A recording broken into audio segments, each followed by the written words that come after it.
All right, man. Khalil.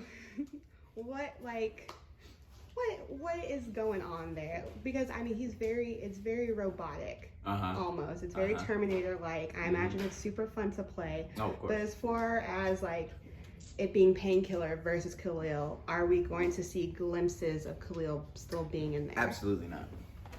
So when I was talking with Salim and with Oz Scott, one of the biggest things that we wanted to do with Painkiller is we wanted to, let Khalil be who he was in his own right and gone.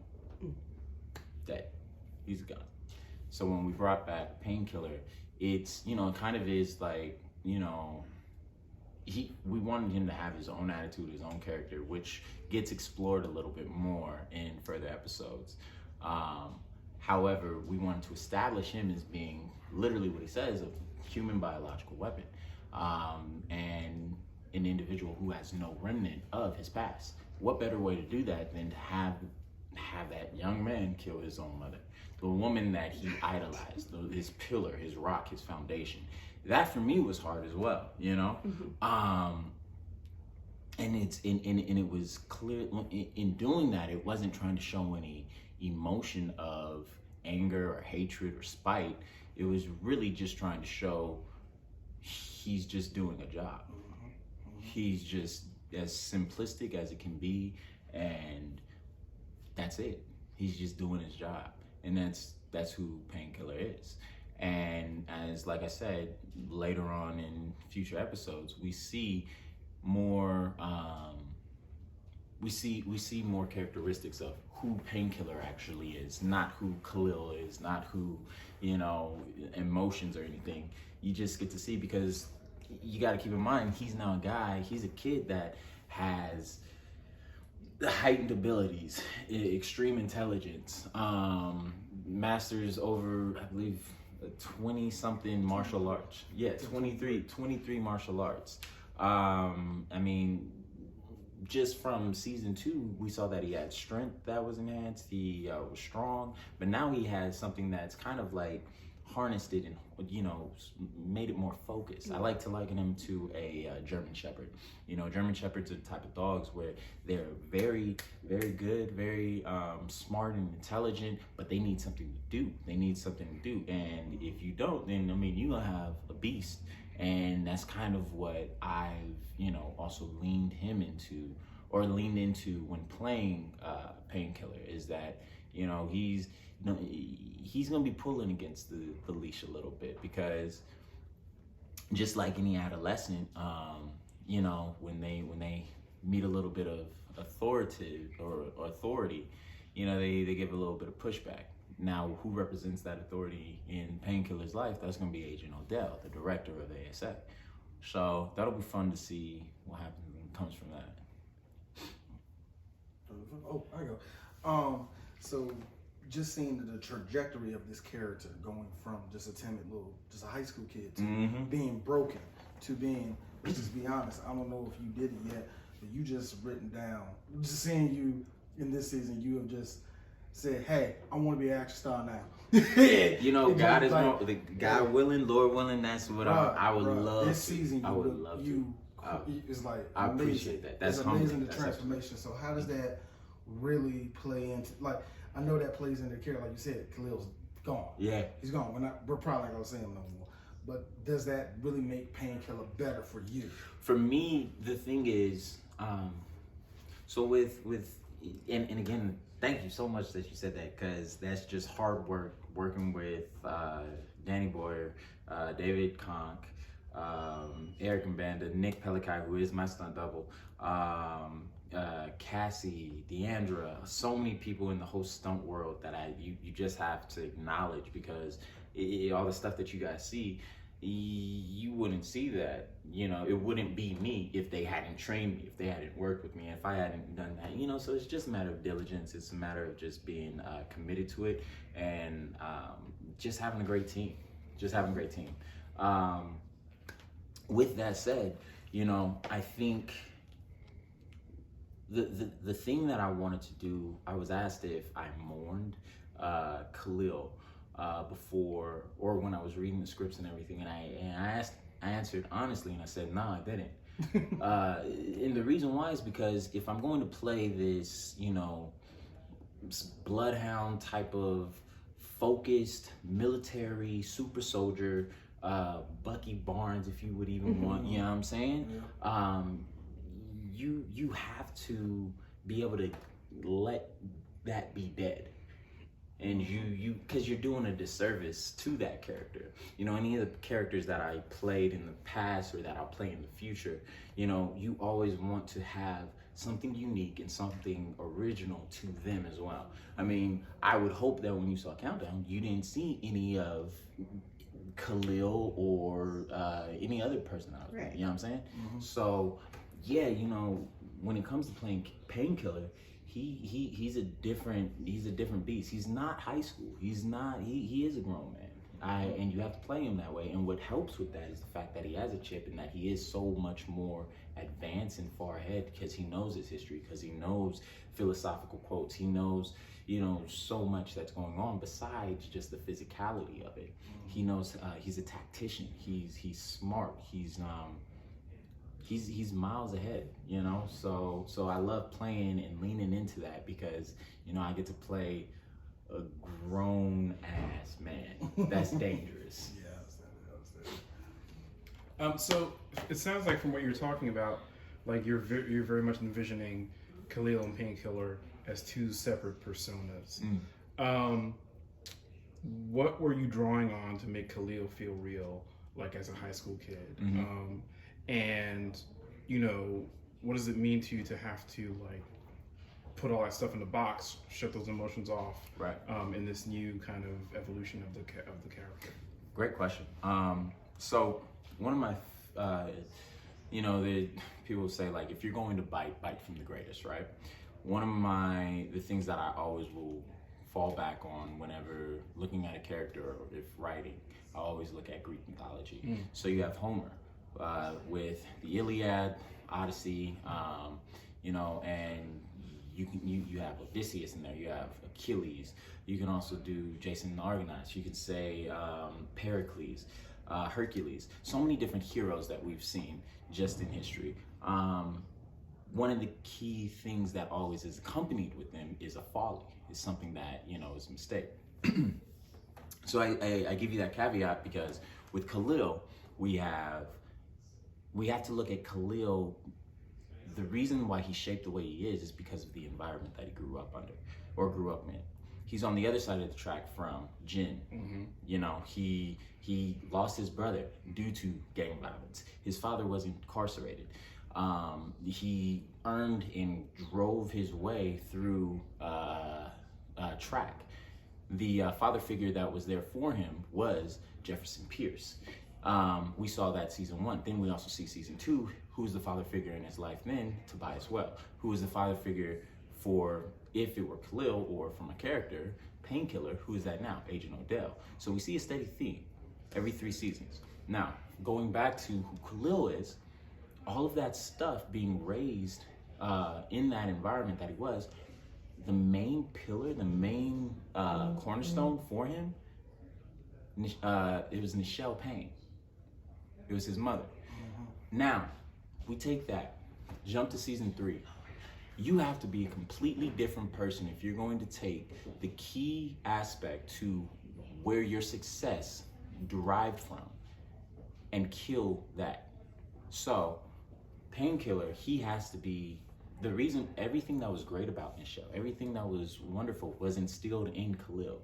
The reason why he was likable, the reason why he was charming, why he would even tell Jennifer, like, what are you doing? No, you don't know that. Why he would speak against why he would speak against wrongdoings and all the things that weren't right is because that was his mother in him, because that's who was instilling that. That was the parent that was there. And I think that's kind of the tragedy of Khalil and Painkiller, is that he's always searching for a father figure. That's one of the things that I've always tried to make. I've been blessed to have a father, who has raised me and just been there for me. But I know a number of other people that did not have that. So for me, the tragedy of Khalil is really I guess nestled in that issue of when there is no father figure, you know, you can have a strong mother, you can have strong women in your lives, and for men, like, that's great. But sometimes, most times, as Black men, we need those brothers, we need those fathers in our lives. And that's the tragedy that we see, because he's always looking for one of those. And we see now with Painkiller how you have a sadistic type of father figure who has bred and created this, like, emotionless and very scary, amoral. Exactly, a moral individual. You know, he thinks of just getting the job done, and he doesn't care how it has to be done, but he just gets it done. And that's because that's his upbringing. That's what he was programmed now. So that's who Painkiller is. I mean, one of the things that I hold on to, and it came second season, was the Native American tale where the chieftain, he says to the warrior, you know, there's two wolves. There's one that's good and one that's evil. The one that will win is the one you feed more. And so being able to lean into, you know, this sort of, to this darker side of Khalil, or of Painkiller, it's been fun. It has been fun, you know? And the reason why is because it is a complete contrast of who Khalil was. And, you know, Khalil, he's like exactly how, he's the boy that you want to take your daughter to prom with. Painkiller, he just, you know, you don't want that. So Painkiller gives me vibes of like iRobot and like even the Thinker from The Flash, where like their original purpose is, even though it's not practical the way that they're handling it, it's for, quote unquote, the greater good. You kind of hinted towards Khalil pulling on the leash a little bit. How would you say, or not Khalil, I'm sorry, Painkiller. Painkiller. How would you say that Painkiller's purpose shifts throughout the season? I think, without giving too much away, we're seeing Painkiller, we first saw him in his birth. He's coming, he's born, and now we're seeing, wow, that's what he's about. I think there reaches a plateau, and I would hope for any character, so that it doesn't just become stagnant, and it's like, oh, the same thing over, the same thing over, the same thing over. No, we're seeing, okay, this is what he's reached, but guess what? And working with Bill Duke is phenomenal. Working with Bill Duke, we've created this thing where it's like, okay, he's my father figure. What kind of happens when you reach that age of adolescence? Well, there's gonna be some contention, and especially if you start thinking, and you know, not even thinking, but you know you're the smartest person in the room. I mean, we're about to do a scene later today where I'm sharpening a katana. So, I mean, it's like, you know, I'm like, okay, so this is what was Forrest Whitaker's one? Ghost Dog. You know what I'm saying? You know what I'm saying, right? So it's like that's the vibes I'm getting when I'm looking at that. But you know, it's yeah, man, I'm still finding different ways to play Painkiller, so he's not just a robot, but he's also, you know, gonna give you a little something that'll keep the audience, like, when he gets on, it's like, oh, you did something different. You know who does a great job at that? Marvin. Tobias. He riffs within all of that, you know, of who Tobias Well is. Yeah, I noticed that, and that was one thing I wanted to bring up to you. When you see Painkiller kill pretty much his mom, he kills his mom off, is the emotion on your face. There was none. Exactly. There was just like, lady, I don't know who you are. Then there was a scene where he's sitting there listening to all the stuff he can do. There's this smirk, this almost evil grin of, yeah, I can do that. Yeah, I can do that. Yeah, I can do that. And then just the way he responds to violence is like drinking water to him. It's nothing to him. Yeah. So I'm pretty sure you're going to answer. You're going to say yes to this, but it's fun to do that, isn't it? No. Oh, no, I just had to say it. I had to think. Absolutely, of course it is. And the reason why it's fun is because you could lean into the like anger and everything, But then when you also look at like, and it's sad, but when you look at really evil type of people, or it's not even just them evil, they don't realize it. They don't understand what they're doing. It's just innate. Then it's just like, how do you save somebody from that? And that's the question that I, want to instill in the audience, is to, make them think like, he might not be coming back. Yeah. Because I don't even know if I'm coming back. You know what I'm saying? Question, guys. So. I'm gonna go completely off book here. What comics are you reading? Dang, okay, comics. I'm reading Silencer right now. Oh yeah, the John Romita book. Yeah, that's the one I just started. A friend of mine told me read that. I'm almost done with Red Hood and the Outlaws. Okay. Oh my God, I'm a huge Red Hood fan. I just love Jason Todd. Yeah. Oh damn! Wow. How you feel? That's how you feel. I think he's a great character, but at the same time, I can do without him. I think he's a Look, Hey, I'm one person. Who do you like? I'm more of a Nightwing person. Oh, of course. Yeah. Nobody, everybody that hates Jason Todd. I didn't say I hate Nightwing. it. I hate Jason Todd. I'm just like, I mean, come on. Okay. The fact that this dude had the balls to steal the Batwing ring. Come on, man. You can't hate that. You That is cannot amazing. hate that alone. And then they killed him off, and then it was because And of he the has fans. to be the bad brother. He's the bad He's son. He's the number 2. Come on now. I mean, like, it's like, and then when he died off, it was the fans that brought him back, and that's why we had Ra's al Ghul that said like, all right, I captured. And he died by the Joker too. Mhm. Yeah. Yeah, I can't hate it. I like that. I can't hate it. I mean, you talk about a guy like, because that's also somebody else I pulled from for Painkiller. Like, we talking. I'm sure you guys saw Under the Red Hood. Yeah. I mean, you haven't seen it. We're gonna make you watch it. It's like you failed. It's really good. You failed. I got you. Exactly. Thank you, guys. Exactly. And now you see why I liken him to Khalil, Painkiller. You failed me, Makes sense. Bruce. You failed me, Jefferson. Yep.